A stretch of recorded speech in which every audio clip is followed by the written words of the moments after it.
madiwani wamekuja na vifaa mbalimbali ikiwemo magodoro, vifaa vinginevyo na bidhaa nyingine za matumizi ya kawaida kama vile mafuta, maziwa, nepi au pampers kwa ajili ya kuwasaidia watoto.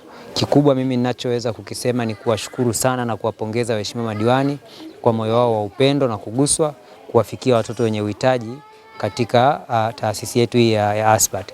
Lakini pili ni kuendelea kutoa rai kwa Watanzania wote kwa ujumla, wana Ubungo wote, tuhakikishe tunawafikia wale wenye uhitaji katika maeneo yetu. Kama tunavyoona hapa, wako watu ambao wanajitolea, mkurugenzi pamoja na timu yake wanajitolea kuwahudumia watoto. Na watoto hawa sio wanatoka Ubungo peke yake, wanatoka nchi nzima. Wako wazazi hapa wametoka Manyara, wako wazazi wametoka Kigoma, wametoka Bukoba, wametoka Morogoro, wanakuja wanafika hapa kwenye taasisi na watoto wao wanapokelewa, wanakula, wanalala, wanapelekwa hospitali, wanarejea na baada ya matibabu wanarudi majumbani kwao. Kwa bado taasisi yetu ina uhitaji mkubwa. Kwa wale wote ambao mtajaliwa kwa namna moja au nyingine, fikeni katika taasisi yetu ya ASBAT iliyopo kata ya Saranga kwa ajili ya kutoa msaada wote ambao Mungu atakubariki ili wanaofikia hapa waweze kusaidika. Tumshukuru mkurugenzi kwa kutupokea kwa hichi kituo kwa sababu tunaamini kwamba yeye alikuwa na maono, lakini kwa namna ambavyo tunavyokwenda sasa hivi kwa sababu anahudumia jamii, basi sasa imefika wakati serikali nao kuingiza mkono na kuona namna gani ya kuwasaidia. Kwa hiyo pia niko tayari kushirikiana naye katika namna ya kuona jinsi gani tunakwenda kuwasaidia watoto, hususan kwa hawa ambao wenye vichwa vikubwa ambao mwisho wa siku mahitaji yao kwa sasa yanaonekana kama ni makubwa zaidi na wanahitaji msaada wa karibu. Na kama ulivyoona watoto wengi wanatoka mkoani. Kati ya utambulisho wa watoto 23 mtoto mmoja tu ndo wa Dar es Salaam.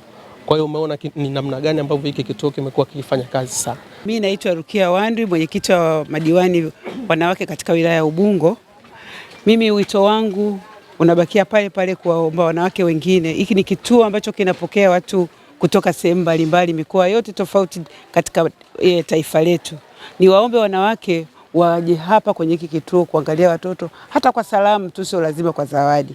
Sisi madiwani viti maalum tunasema hapa tumeanza na tutaendelea kuleta huduma katika kituo hiki. Sisi tumeleta magodoro 10, tumeleta vitu vya watoto wanavyopenda kukula, kunywa, maziwa, tumeleta maziwa, tumeleta lotion za mafuta kwa sababu ya watu walioko hapa wanakuja wajajiandaa. Kwa hiyo tumeletea juisi, lotion, mafuta ya kujipaka, sabuni ya kufulia na magodoro ya kulalia watoto wadogo. Kiukweli hili tendo ambalo mmelifanya leo ambalo lilianza tangu siku ya jana kupitia UWT limekuwa ni tendo jema sana. Sisi tunawashukuruni sana, kipekee hatuna maneno ya kutosha katika kushukuru, lakini niseme Mwenyezi Mungu awabariki na wafanyie wepesi nyote mlioko katika utumishi chini ya serikali hii ya Mheshimiwa Dr. Samia Suluhu Hassan.